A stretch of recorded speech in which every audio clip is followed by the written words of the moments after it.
students, the topic for today is extradition, an important topic on international law. Today we'll discuss definition, meaning, purpose and also essential conditions of extradition.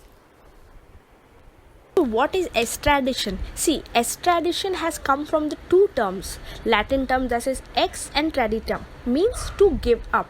So how will you explain this in the context of international law? See, it means delivery of criminals or surrender of fugitives.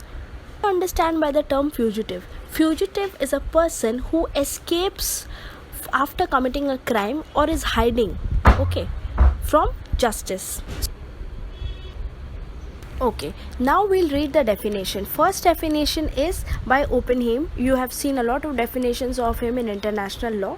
So what he said about extradition? He said extradition is a delivery of the accused or the criminal to the state on whose territory he is alleged to have committed or have been convicted of a crime. So who will return the criminal? The criminal will be returned by the state on whose territory the criminal happens to be. So wherever he'll commit a crime and if he escapes from that country to another country, it is the duty of that country to return the criminal. Only if there is a condition that if they have a bilateral treaty, then only this will work. Now, what Stark said? Stark said that the extradition is a process where under treaty here means agreement between two states under the international law, where one person is requesting the other state to return the criminal only if the case that he has committed a criminal offense so that he can be punished for the crime he committed. So the requesting state is requesting he return the criminal back. Now if we see extradition exists, basically it's official purpose.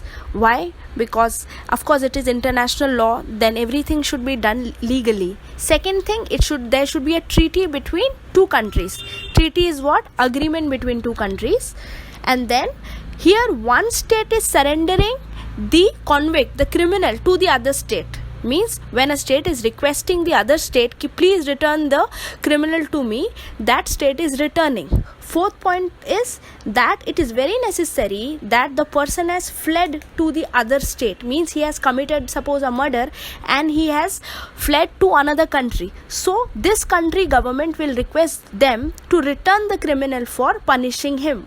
Why is it done? It is done to prevent evasion of justice. Means that the criminal should be punished for the crime he committed. He should not escape to another country and be free from the punishment. The main motive of extradition is basically to punish the wrongdoer even if he escapes to other country. What is the purpose of extradition? First and foremost is it is a legal process from which a fugitive. What is a fugitive? Who is a fugitive? He is a person who has escaped from the country and hiding in some other country. Why is he hiding? He is hiding from justice in one state. So this was the purpose, to prevent that any person should not be escaped from justice. Means to prevent crimes and also the punishment of criminals. Even if he has escaped from the country, he cannot be escaped from the punishment. Now what are the conditions? First condition to constitute extradition is that there should be existence of formal treaty. A formal treaty here means bilateral treaty. Like I said, treaty is an agreement between two countries. So bilateral treaty is also agreement between two countries. So there should be a agreement that if a criminal from my country escapes to your country, then you should extradite him to me. Means return him to me. The existence of formal treaty is necessary because the state may refuse to extradite the criminals in the absence of any treaty in this behalf. That means if there is no bilateral treaty, it is not a compulsion for the country where he has escaped to return the extradition. There should be a treaty between two countries. Second is honor of treaty. In case of treaty for extradition, it is important to fulfill conditions and terms of the said treaty. Whatever formally has been decided between two countries shall be done. Now political criminals, military criminals and religious criminals, these people are not extradited.